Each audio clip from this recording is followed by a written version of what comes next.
Muy bien, hermanos, buenos días a todos. Es una alegría poder estar juntos en esta mañana y sobre todo después de cantar ese hermoso himno que, que nos lleva a recordar siempre las bendiciones eternas que Él ha conseguido para su pueblo y creo que a la luz de esas bendiciones no podemos dejar sino de alabarle eh, de la mejor manera. Y gracias a Dios por los himnos, porque nos ayudan. A veces cuando las palabras faltan, los himnos son una buena herramienta para ayudarnos a pensar en Dios, en sus beneficios y en su bondad para con nosotros. Quiero invitarlos en esta mañana a que puedan buscar en sus Biblias el libro de Jonás.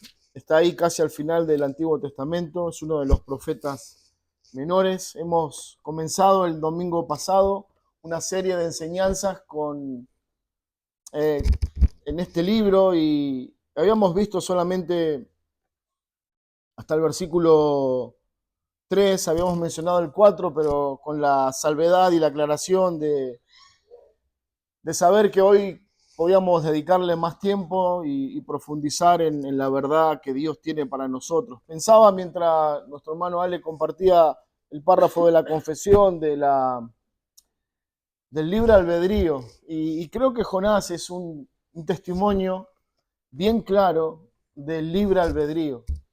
Podemos decir que vivimos en una sociedad donde el libre albedrío es siempre expuesto, siempre es sacado a la luz como algo que se nos está robando y a veces se acusa a Dios, que es el creador y el dador del libre albedrío, se lo acusa de ser ese ser divino que se encarga de coartar la libertad del hombre. Curiosamente, el Señor nos llama y nos dice que la verdadera libertad solo se encuentra en Él. Conoceréis la verdad y entonces seréis verdaderamente libres. Nuestro libre albedrío, como bien mencionaba nuestro hermano, ha sido afectado completamente, no parcial, no a medias, no en parte, sino que totalmente nuestro libre albedrío está afectado y es prisionero de nuestra naturaleza caída y de nuestro pecado. Y Jonás nos ayuda a entender que cuando nosotros decidimos al margen de la voluntad de Dios, en esa libertad que Dios le ha dado al hombre, como bien decía la confesión, Dios dotó, capacitó de libertad al hombre y el hombre elige libremente, sin ser forzado, sin ninguna coacción, el hombre elige y esa elección generalmente, cuando es al margen de su voluntad, es siempre contra Dios o es contraria a Dios. Y Jonás nos ayuda claramente a entender un ejemplo en las Escrituras de cómo el libre albedrío siempre escapa de Dios. El hombre en su libertad y en su naturaleza caída jamás quiere someterse a ese ser divino, a ese ser soberano sobre todas las cosas. El hombre aún quiere vivir en la mentira del Edén, creyendo que Él es Dios, que Él no tiene que dar cuenta a nadie, que Él es libre para hacer y deshacer de su vida como a Él le parece. Bueno, Jonás de alguna manera levanta esa bandera y las consecuencias es la que veremos en esta mañana. Jonás no lo dice abiertamente, pero en su corazón abriga la esperanza de que nosotros tenemos que hacer uso de esa libertad. Yo soy libre de obedecer a Dios o de no obedecerlo. Soy libre de tomar mis decisiones al margen de Dios. Soy libre de trazar mi propio camino que difiere completamente del camino que Dios ha trazado para su pueblo. Hermanos, cada uno de nosotros en algún aspecto de nuestra vida somos imitadores de Jonás.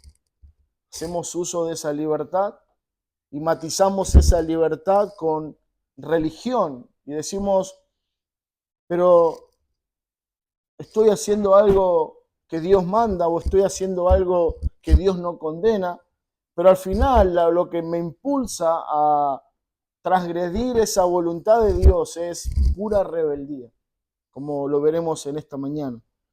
Leemos ahí entonces el versículo 1 hasta el final del capítulo.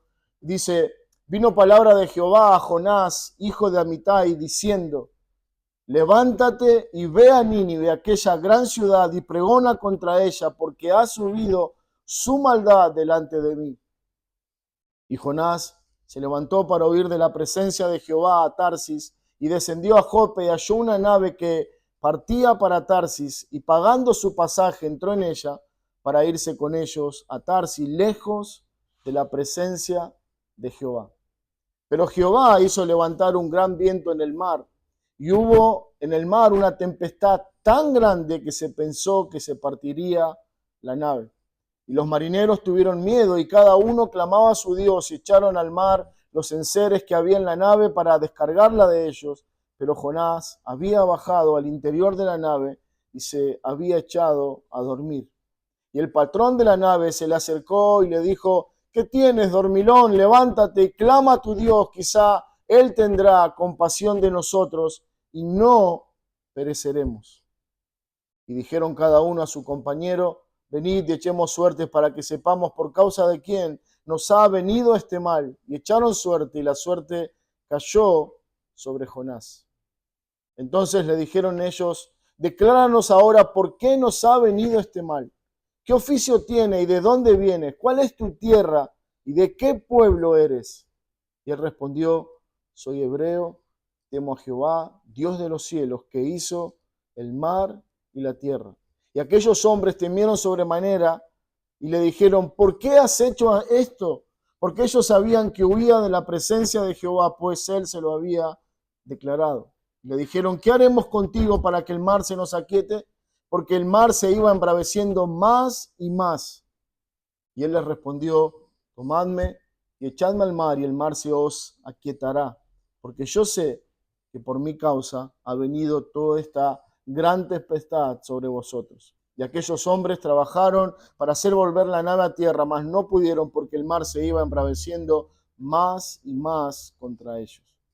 Entonces clamaron a Jehová y dijeron, te rogamos ahora, Jehová, que no perezcamos nosotros por la vida de este hombre, ni pongas sobre nosotros la sangre inocente, porque tú, Jehová, has hecho como has querido.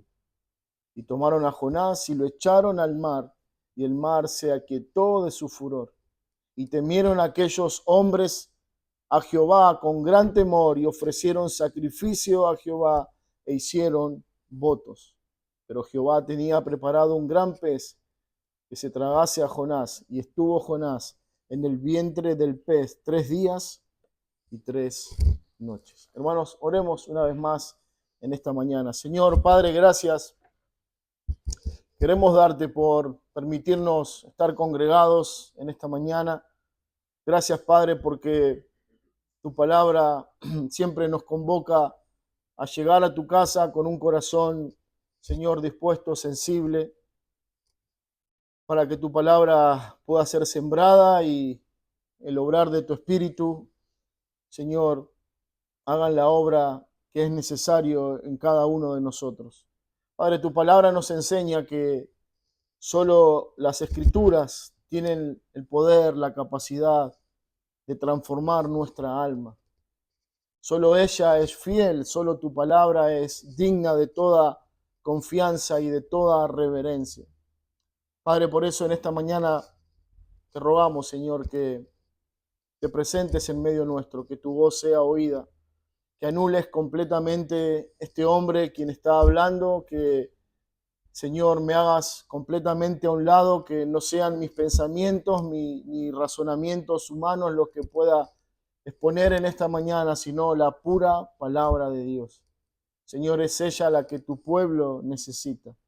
Es ella la que nos has dejado para que nos hable, nos corrija, nos fortalezca, nos desafíe a seguir adelante. Señor, tu iglesia congregada en esta mañana está sedienta, deseosa de escuchar tu tierna y dulce voz. Señor, habla a tu iglesia. Te lo pedimos en el nombre de Cristo. Amén. Hermanos, el versículo 9 es el que señalamos como versículo tema o versículo base, central. Y este versículo dice que Jonás respondió luego de esa pregunta de los marineros, que de quién era, por qué él estaba ahí. Él dijo: soy hebreo y temo a Jehová, Dios de los cielos, que hizo el mar y la tierra.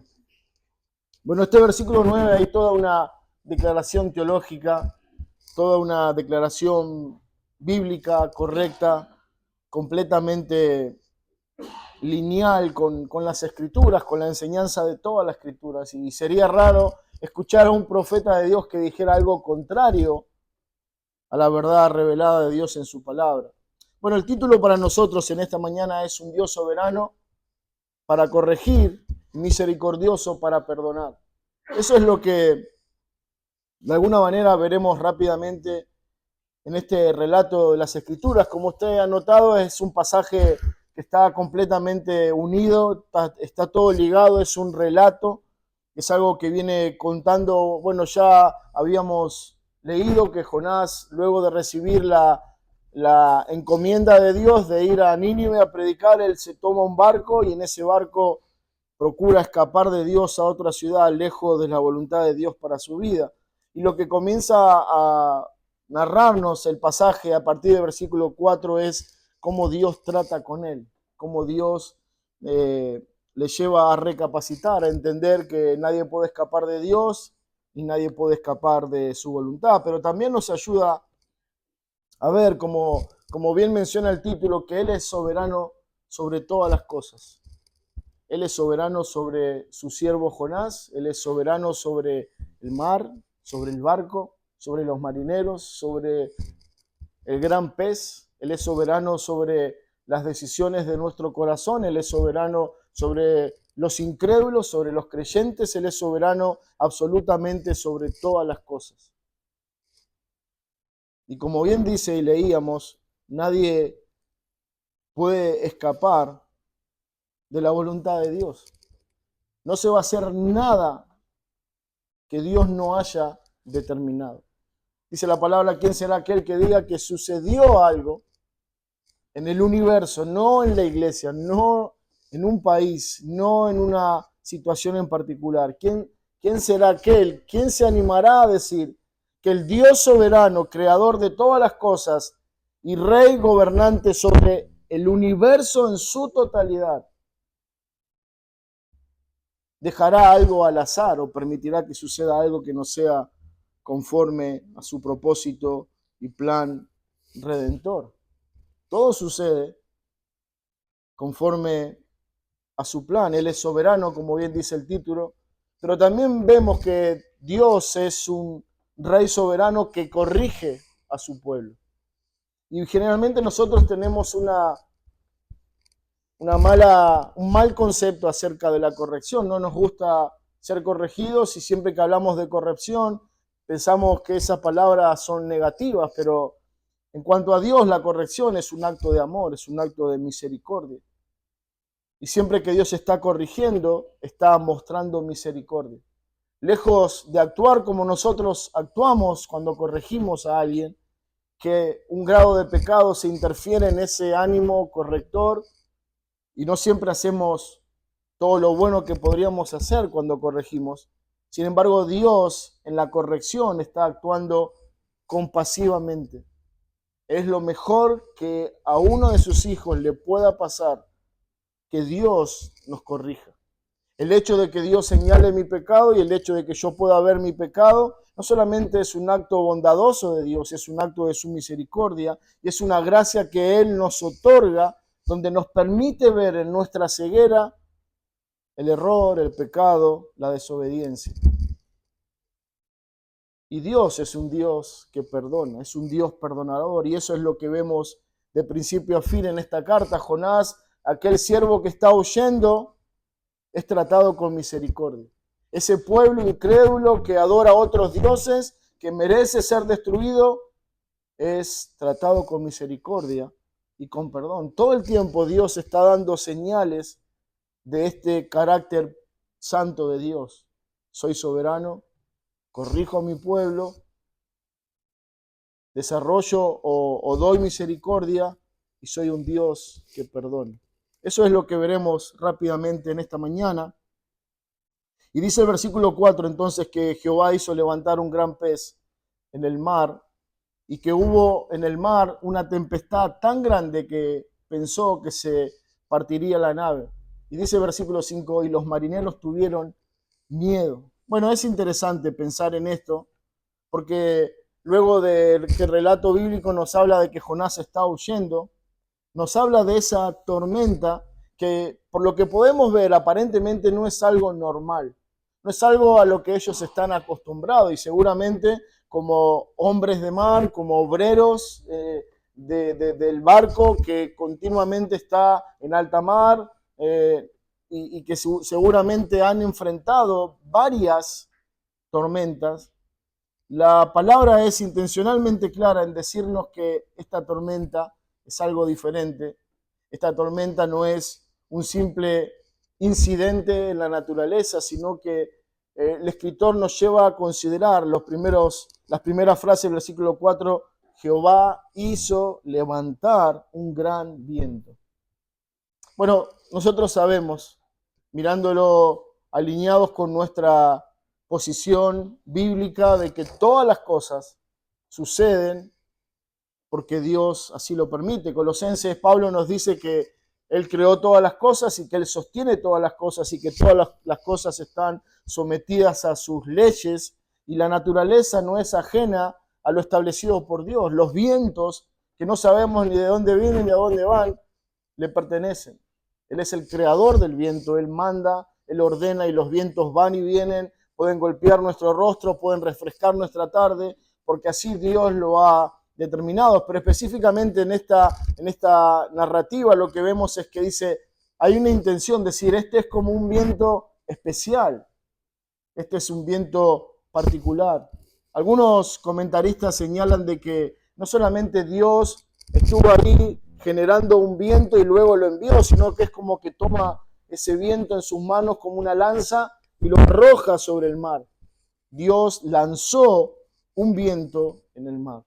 Siempre me gusta pensar en el acto de creación de Dios, donde dijo, sea la luz, sepárense las aguas de lo seco, sea el sol, sea la luna, sea la vegetación, y todo comenzó a hacer. Bueno, de la misma manera, posiblemente este viento, Dios dijo, bueno, viento, y lo lanzó.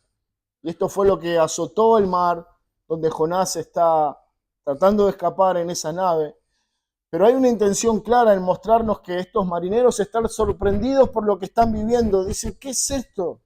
Esto no es algo a lo que estamos acostumbrados, y el escritor dice, como un detalle no menor, que pensaban que la nave, el barco, se partiría. No sabemos las dimensiones de este barco, posiblemente un barco amplio de madera, de una madera preparada, de una madera que estaba lista para esta tarea de ser parte del barco y resistir esos azotes en las tempestades, pero seguramente lo que está queriéndonos decir es que ese barco comienza como a crujirse o a dar ciertas señales de que aguanto un poco más y termino por romperme. Bueno, eso es lo que el pasaje nos está diciendo. Y esto nos introduce a nuestro primer punto, que es la indiferencia en la tormenta. Porque luego de narrarnos toda esta situación que ellos están viviendo, los marineros con temor, el barco que se está rompiendo, nos muestra y nos lleva a considerar que fue Dios el que creó ese viento. Y como consecuencia de ese viento, la tormenta, y como consecuencia de la tormenta, el temor, el pánico y el trato particular de Dios con Jonás y con los marineros. Bueno, el autor bíblico atribuye directamente al Señor esta acción, este ordenamiento sobre la naturaleza. Y esto nos lleva a pensar que Dios es soberano sobre todas las cosas. No sé cuántos de nosotros, al ver el sol salir, recordamos Dios es soberano sobre ese sol, al ver caer la lluvia, o al ser parte de una tormenta, de un granizo, de un fuerte viento, nos lleva a considerar, Él es soberano, Él gobierna sobre todas estas cosas. Él es el Señor, dueño de ese viento, de esa lluvia, de ese sol. Eso es lo que el pasaje nos está llevando a considerar. Bueno, todo le pertenece a Él, todo está bajo su dominio, todo está sujeto a su voluntad. Y eso lo vemos claramente en el versículo 4, donde dice el pasaje que Él preparó un viento y Él lo envió con un propósito. Hermanos, nosotros no podemos ignorar que cada acontecimiento en nuestra vida, en la vida natural, en la vida física, cada acontecimiento viene con el permiso de Dios y que detrás de ese acto permisivo de Dios hay un propósito, hay una voluntad que a veces no podemos ver y a veces no queremos ver. Pero lo segundo que nos dice el versículo 5 es que los marineros tuvieron miedo y que cada uno clamaba a su Dios. Bueno, noten la gravedad de la tormenta o lo impactante que ha sido esa tormenta para ellos, que pone a estos hombres rudos y acostumbrados a estas batallas con el mar. No sabemos si se postraron, si se tiraron en tierra, si comenzaron a llorar, a gemir por auxilio, pero lo que sí el pasaje nos dice es que ellos clamaban. Clamaban a sus dioses.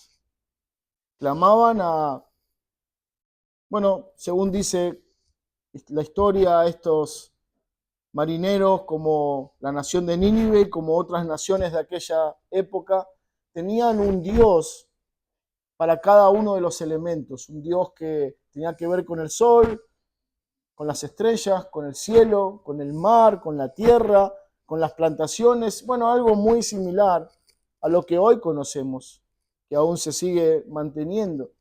Pero dicen que cada uno de ellos clamaba a su Dios y la intención es que están en el mar, están sufriendo una tempestad, entonces ellos están clamando al Dios, a su divinidad, que tiene que ver con el mar.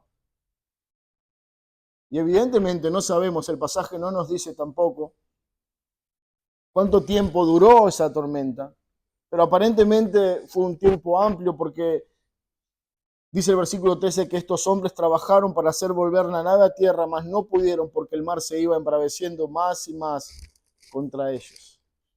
Esta tormenta empezó en una intensidad y fue creciendo y creciendo al punto que ellos dijeron, bueno, no hay escapatoria.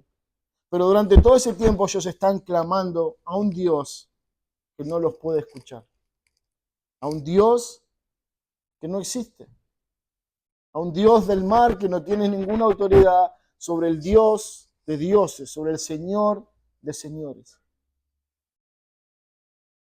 Bueno,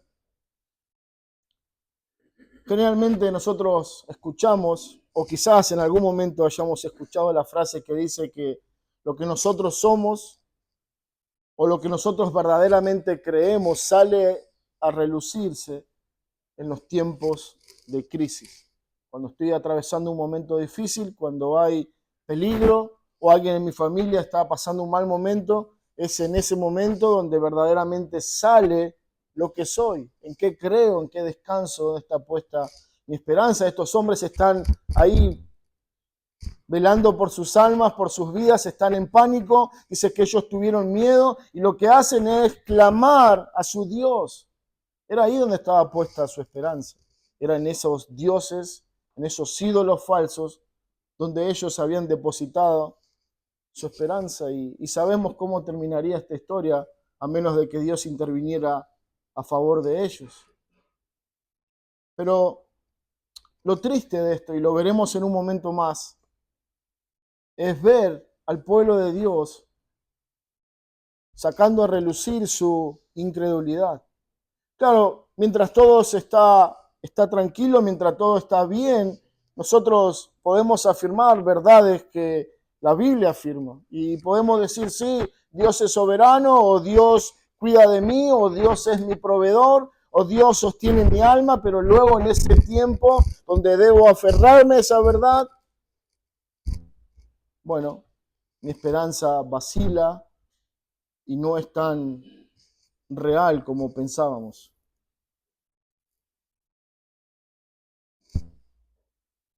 Dice que la verdadera teología que nosotros tenemos no es la que solamente decimos, que hasta un incrédulo puede hablar mucho mejor que nosotros de teología o de doctrina, pero la verdadera doctrina no es la que hablo, sino la que vivo, la que está en el corazón y la que me da esperanza y la que me da consuelo, la que me da seguridad en Dios. Y eso es un poco el ejemplo que estamos notando. Estos hombres no tenían esperanza porque su esperanza estaba depositada en ídolos falsos. Y quizás esa tormenta muchas veces llega a nuestra vida con el propósito de mostrarnos que mi confianza no es tan cierta como debería ser a la luz de lo que digo creer en Cristo. El pasaje nos sigue diciendo que, versículo 5, la frase final dice, pero mientras ellos están clamando a su Dios, mientras ellos están muertos de miedo, mientras comienzan a buscar maneras de resolver la situación y aligerar la nave, dice que ellos echaron los enseres que había en la nave para descargarla, pero Jonás se había bajado al interior de la nave y se había echado a dormir. Es tremendo esto, hermanos. Es tremendo el cuadro que el escritor bíblico está dándonos a entender. No sabemos si él se fue a dormir antes de la tormenta o durante de la tormenta. Pero como sea, cualquiera sea el tiempo en que él se fue a dormir, el hecho de irse a dormir habla de un desapego a la realidad que se está viviendo. Nos habla de alguien como indiferente, como ignorando la situación. Es como que en pleno incendio, quizás de su propia casa, de un vecino, de un familiar, uno lejos de salir a auxiliar o ayudar, uno toma la determinación de decir, bueno, ya me cansé, me voy a dormir. Y quedan todos expuestos en peligro, aún sabiendo que todo esto es consecuencia de él. Pero dice que Jonás se fue a dormir. Todo está a punto de perderse, todo es caos, peligro, confusión, todo es terror, pánico, pero él está durmiendo. Esto nos lleva a considerar la realidad que muchas veces tomamos frente al mundo. Bueno, es un cuadro que aplica completamente a la iglesia, en el sentido de que este mundo está esperando o está preparándose para una gran tempestad como nunca antes hubo en la tierra. Y nosotros como pequeños Jonás, lejos de estar advirtiendo al mundo el peligro en el que están expuestos, dormimos. Y ese dormir no es literal. A veces dormimos entretenidos con un montón de otras cosas. El mismo mundo al que debemos advertir nos entretiene, nos mete en un somnoliento espiritual y ahí permanecemos nuestra vida, incumpliendo con el mandato de Dios. Pero esa es la terrible condición de la iglesia, como la de Jonás. El mundo se pierde, el mundo está siendo azotado por la tormenta, por la propia, por el pecado, por la que viene, y lejos de cumplir con el mandato de Dios, dormimos como Jonás. Y dice que el patrón de la nave se le acercó y le dijo, ¿qué tienes, dormilón? Claro, toda la situación en el barco es caos, todos están corriendo buscando alternativa, todos quieren encontrar la manera de librarse de ese peligro, pero Jonás está durmiendo y aparentemente, por alguna razón, se enteran de que Jonás está durmiendo y ahí lo van a despertar con esa frase tan particular, ¿qué tienes, dormilón? El capitán entiende que no es un momento para siesta ni para descanso, sino que él, como profeta de Dios, se tendría que estar intercediendo a Dios por ello, tendría que estar pidiendo a Dios por sus vidas, pero claramente no lo hace. Dios levanta esa tormenta, Él no solamente preparó el viento, sino que lo envió con un propósito particular, en el tiempo particular, en el momento oportuno, según su plan y su voluntad. Y las tormentas siempre llegan a nuestra vida. No nos referimos a la tormenta natural, a lo que estamos acostumbrados, sino que a la tormenta de nuestra vida. Siempre vienen de la misma manera, con un propósito. Generalmente nosotros podemos perder los detalles mirando el cuadro de esta escena. Nosotros decimos, sí, la tormenta fue preparada por Dios para Jonás. Y no hay nada errado en eso, es así. Pero erramos si pensamos o nos olvidamos de los marineros. Dios está tratando con Jonás, sí, pero también está tratando con los marineros. Y Dios no hace las cosas a medio. En su obrar soberano sobre todas las cosas, quiere tratar con Jonás, pero también va a usar la desobediencia de Jonás para tratar con los marineros. Y eso es lo que se muestra en evidencia en los versículos 16, que dice que temieron aquellos hombres a Jehová con gran temor y ofrecieron sacrificio a Jehová e hicieron votos. Aparentemente, no puedo afirmarlo, hay una clara señal de arrepentimiento y de un volverse a Dios. Pero la Biblia no profundiza más en eso. Pero lo que sí vemos es que Dios direccionó esa tormenta para la vida de Jonás, pero también direccionó esa vida hacia los marineros. Y esto nos lleva a pensar lo misericordioso que es Dios. Porque si bien Jonás necesita el trato y la corrección de Dios, esos hombres, esos marineros idólatras también necesitaban que Dios tratara con ellos. Y eso es lo que Dios está haciendo.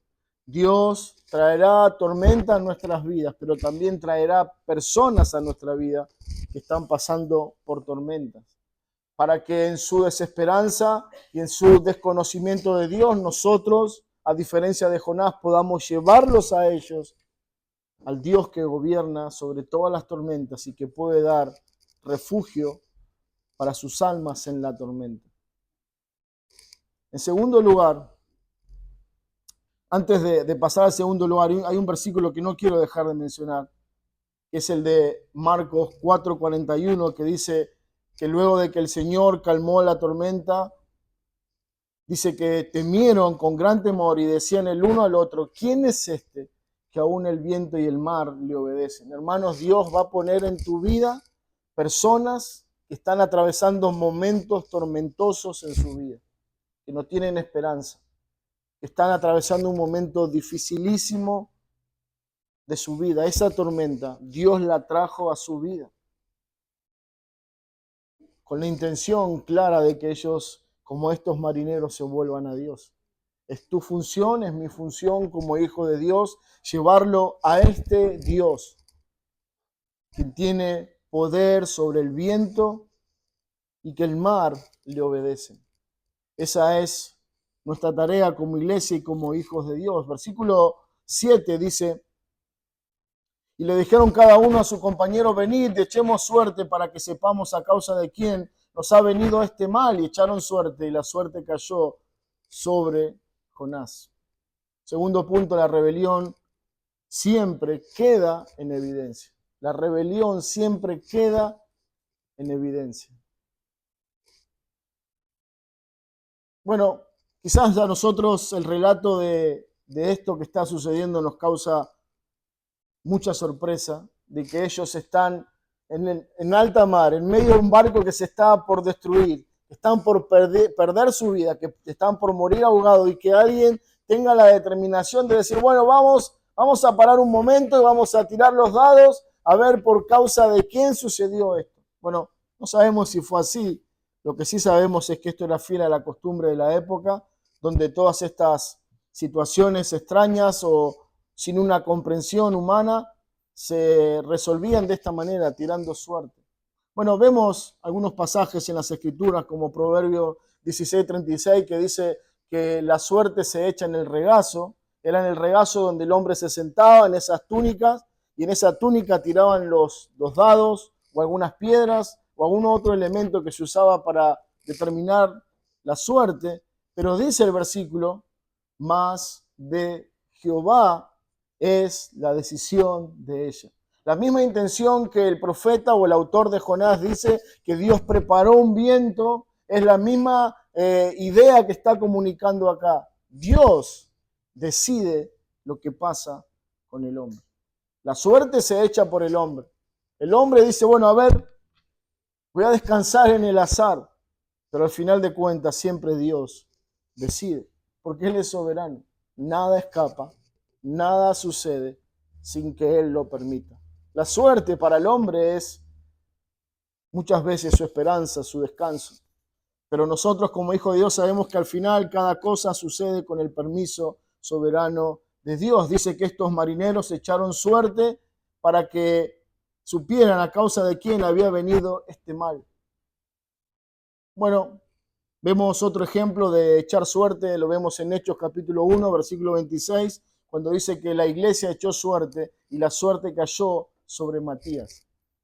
¿Es acaso que fue suerte como el mundo la entiende? No, fue la decisión de Dios y era el medio en esa época de conocer lo que Dios quería que sucediera. Hoy nosotros no descansamos en esos medios, no creemos en la suerte, creemos en el Dios soberano que ordena todas las cosas. Y la manera de conocer y entender lo que Él quiere para determinadas cosas en nuestra vida no es tirar unos dados al aire, sino indagar en su palabra, pedir a Dios en oración su guía y su determinación. Y dice la palabra que entonces echaron suerte y la suerte cayó sobre el pobre y rebelde Jonás. Jonás pudo haber pensado, bueno, no me dejan dormir la siesta y ahora me echan la culpa a mí. Bueno, es lo que está pasando. Ellos no saben quién es Jonás. No saben quién es su oficio. Bueno, no saben cuál es su oficio, perdón. No saben de dónde viene, no sabe a dónde va. Bueno, va hasta Tarsis. Pero no saben por qué está en ese barco. No es que dicen, este tiene cara de sospechoso, este tiene cara de que se está escapando de la voluntad de Dios. No lo saben, no conocen a Jonás. Pero Dios se encarga a través de la suerte de decir, este es el culpable, este es el rebelde. Hay una historia en la Biblia que también nos permite ver cómo a causa de la suerte Dios mostró el culpable. Era este hombre que había tomado unos lingotes de oro y un manto babilónico y lo había escondido en su tienda. Y Dios había dicho, hay pecado en el pueblo, pero Dios, aún sabiendo, no dijo ni el nombre ni el lugar de la persona. Y comenzó a hacer una serie de trabajos y ir señalando tribus y familias hasta que al final dio con el hombre que luego terminó confesando y muriendo por su pecado. Bueno, esto es un poco similar. Jonás está siendo señalado por Dios. Hermanos, yo quiero llevarlos a que juntos pensemos en esto. Hay una completa intervención de Dios. Quizás sin tener estos datos presentes, nosotros podemos ver la historia de Jonás como algo normal, como alguien que tiene mala suerte, como alguien que está, bueno, señalado por el destino para lo malo. Pero cuando lo vemos a la luz de las Escrituras, Jonás está siendo señalado por Dios. Es la mano de Dios quien lo señala como el culpable, el profeta rebelde que escapa de su voluntad. Dice que Jonás, luego de ese tiempo en que ellos le dicen, decláranos, versículo 8, ahora, ¿por qué nos ha venido este mal? ¿Qué oficio tienes? ¿Y de dónde vienes? ¿Cuál es tu tierra? ¿Y qué pueblo eres? Él dijo, soy hebreo. Y hermano, escuche esto. Soy hebreo y temo a Jehová, Dios de los cielos, que hizo el mar y la tierra. Jonás revela quién es, pero expresa esta frase que nos deja completamente descolocados, que no nos permite entender o alinear esta declaración con su realidad. Y bueno, y así sucede muchas veces en nuestra propia vida.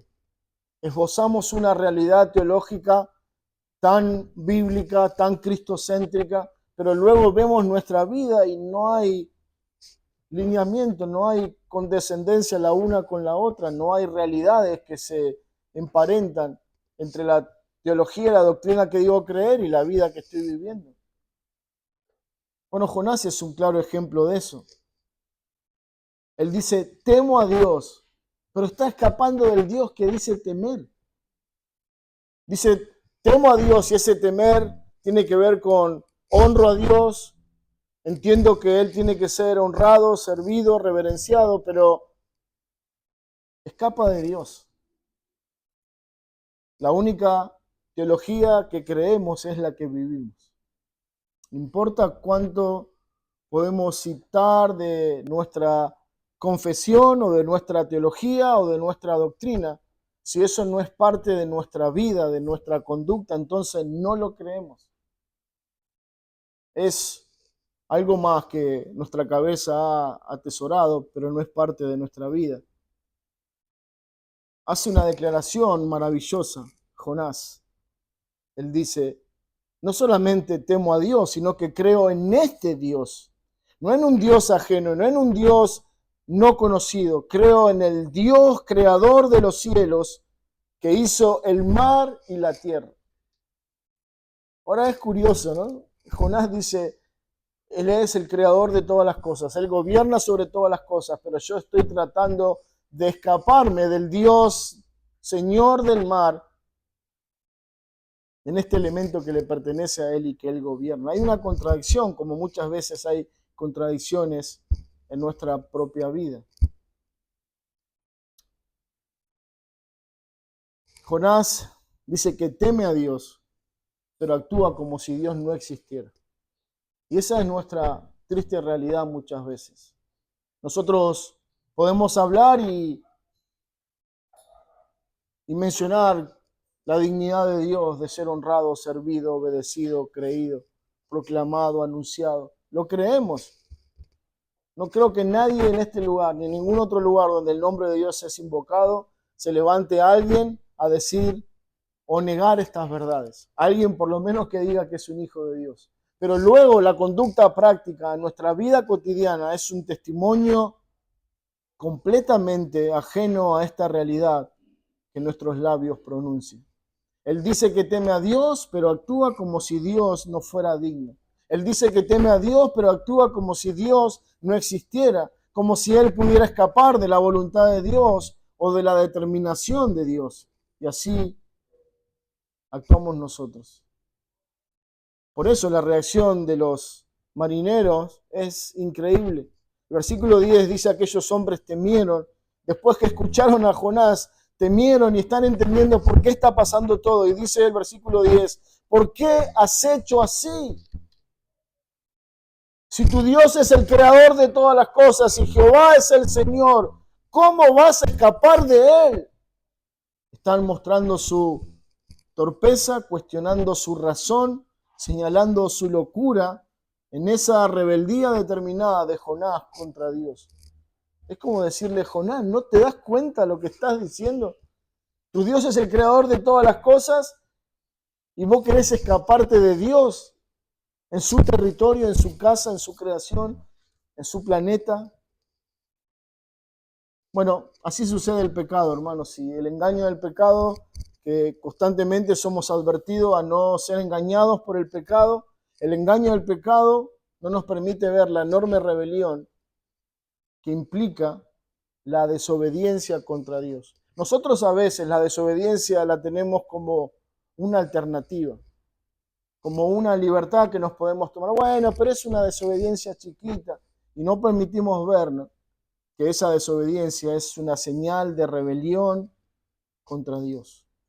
El versículo 11 dice que los marineros dijeron, bueno, ¿qué haremos contigo para que el mar se nos aquiete? No sabemos, aparentemente Jonás les explica, y ahora se lo va a decir en un momento más, que todo esto está sucediendo por causa de él, esa tormenta es por causa de mí, él está atribuyendo esa tormenta a la mano de Dios, disciplinando o persiguiendo a su siervo. Esta tormenta es por causa de mí, la manera de aquietar esta tormenta, la manera de salvarnos de esta tormenta es que me lancen al mar, dice el versículo 11, y le dijeron, ¿qué haremos contigo para que el mar se nos aquiete? Porque el mar se iba embraveciendo más y más, y él le respondió, tomadme y echadme al mar, y el mar se os aquietará, porque yo sé que por mi causa ha venido esta gran tempestad sobre vosotros. Es increíble la resolución de Jonás. Bueno, ya nos causa sorpresa entender lo de la suerte en medio de la tempestad, y ahora mucho más sorpresa nos causa decir que él diga, bueno, esta tormenta es por mi culpa, tírenme al mar. Bueno, pero esto fue lo que sucedió y esto nos lleva a nuestro tercer y último punto, es librados de la tormenta.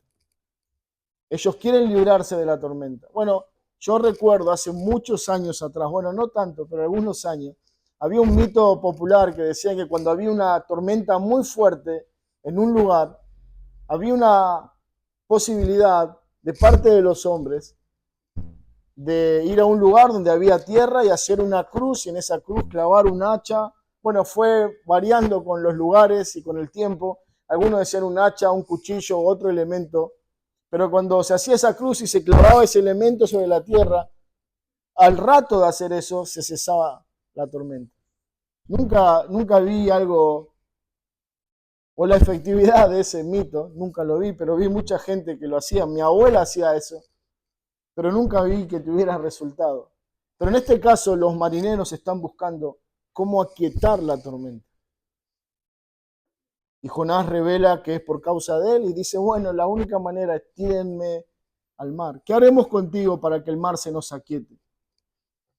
Y él respondió, tomadme y echadme al mar y el mar se os aquietará. Bueno,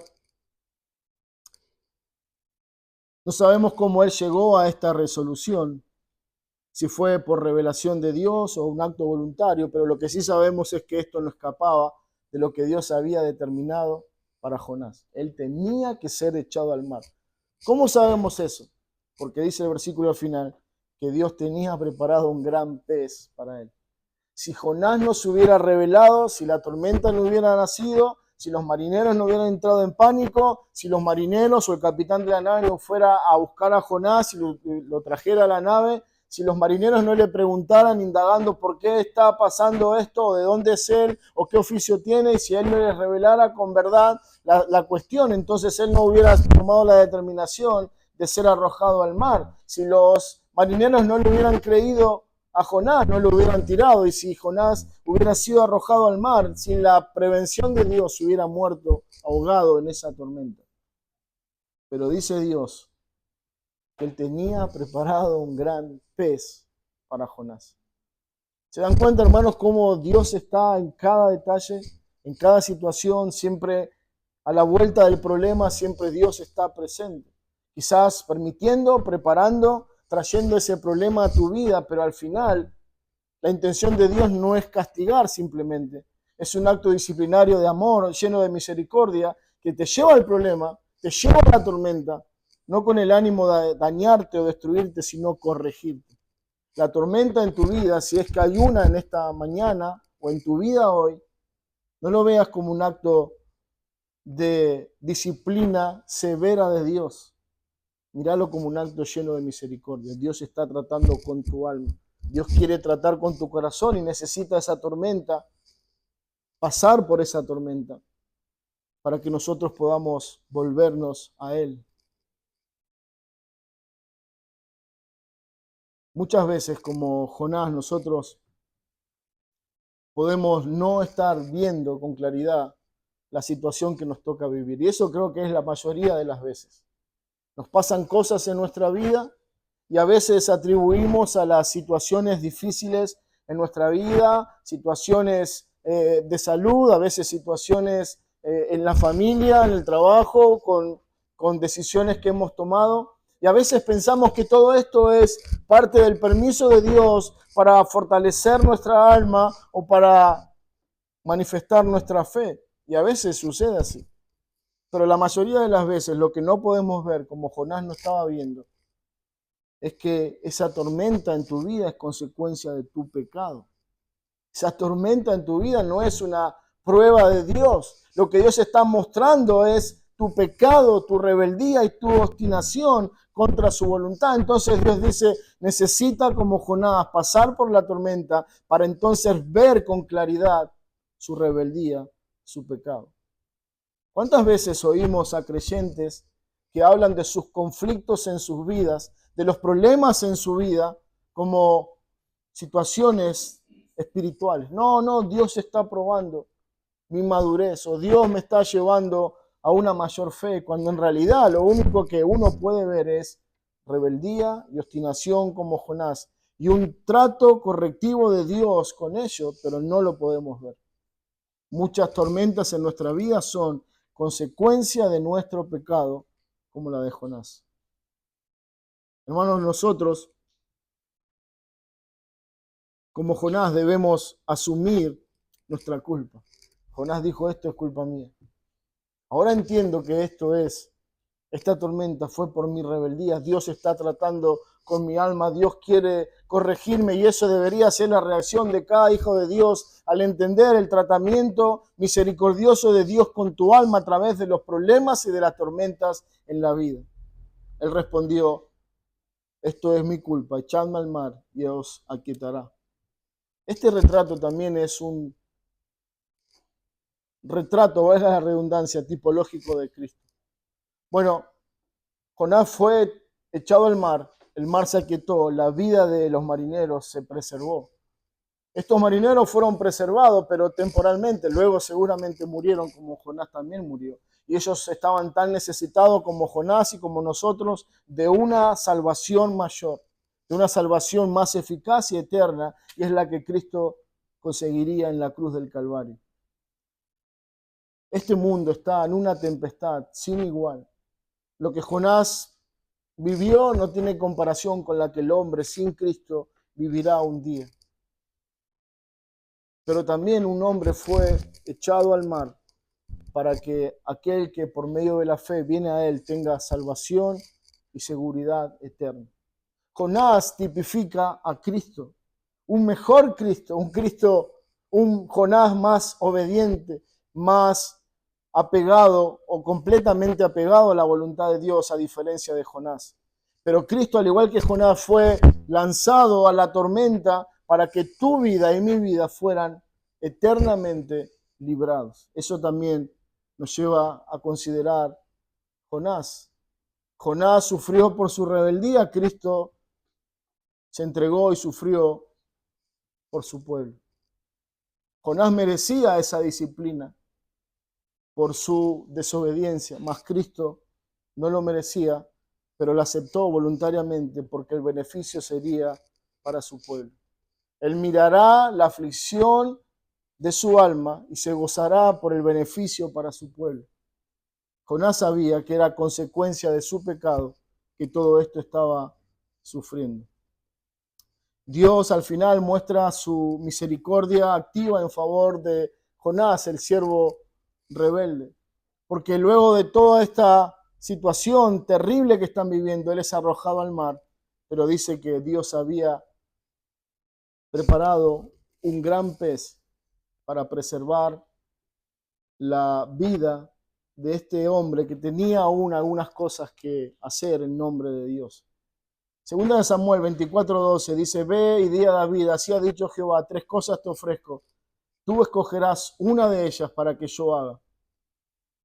¿Quieres que vengan 7 años de hambre en tu tierra, que huyas 3 meses de tus enemigos y que ellos te persigan?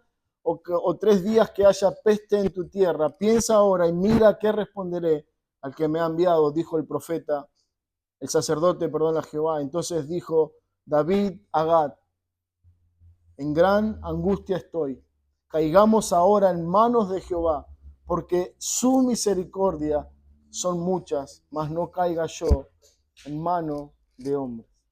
Al final, la rebeldía y la obstinación de Jonás, fue un medio precioso para mostrar la misericordia de Dios. Y como bien dijo David, es mejor caer en las manos de Dios que en las manos de los hombres. Hermanos, no sé cuál es nuestra situación. Quizás como Jonás huimos de responsabilidades, de obligaciones para con Dios. Quizás nos encontramos atravesando una tormenta en nuestra vida, una tormenta en nuestra fe, una tormenta en nuestra vida familiar, matrimonial, lo que sea. Pero hay una realidad que tenemos que llevarnos a casa y es que Dios es el Señor sobre toda tormenta. De alguna manera, que a veces no podemos entender ni explicar, Dios lo permitió para tu vida con un fin. El fin es que al final en esa tormenta, notes tu incapacidad para lidiar con la tormenta, para resolver tus problemas y mires a Cristo. Jonás entendió que a pesar de todo lo rebelde y obstinado que él fue para con Dios, Dios lo trató con compasión y misericordia.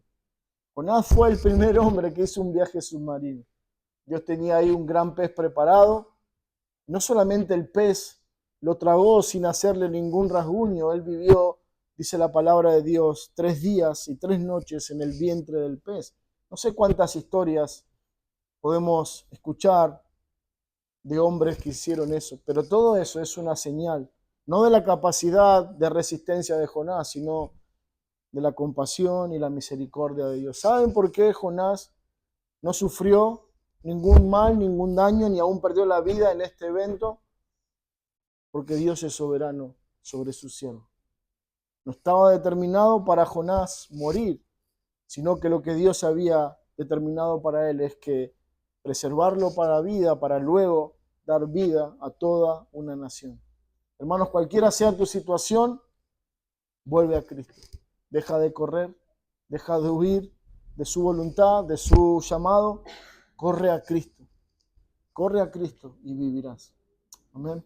El Señor bendiga su palabra. Oremos. Señor Padre, gracias queremos darte en esta mañana por Jonás, porque podemos identificarnos con él en muchos aspectos. Señor, en su rebeldía, en su obstinación, en su dureza para con otras naciones, Señor, pero sí nos sentimos identificados en ese trato misericordioso que tú has tenido con él, Señor. ¿Cuántas veces nosotros necesitamos ser corregidos con dureza, Señor? ¿Cuántas veces a causa de nuestra rebeldía y obstinación contra ti, Señor, nosotros merecemos el infierno eterno? Pero a causa de tu bondad, tu corazón compasivo y misericordioso, Señor, tú permites que suframos las consecuencias de nuestro pecado, pero al final en ese pecado también recibimos un trato misericordioso y compasivo de tu mano. Señor, te alabamos, que Jonás sea un ejemplo de lo que no tenemos que hacer, pero también que nos sirva como un recuerdo de tu trato misericordioso, Señor, y que nos lleve, nos impulse a correr a la cruz de Cristo y recibir más y más de tu misericordia que se renuevan cada día. Señor, bendice a tu iglesia, que tu palabra nos hable, Señor, y nos lleve a correr hacia Cristo. Te damos gracias. En el nombre de Jesús oramos. Amén.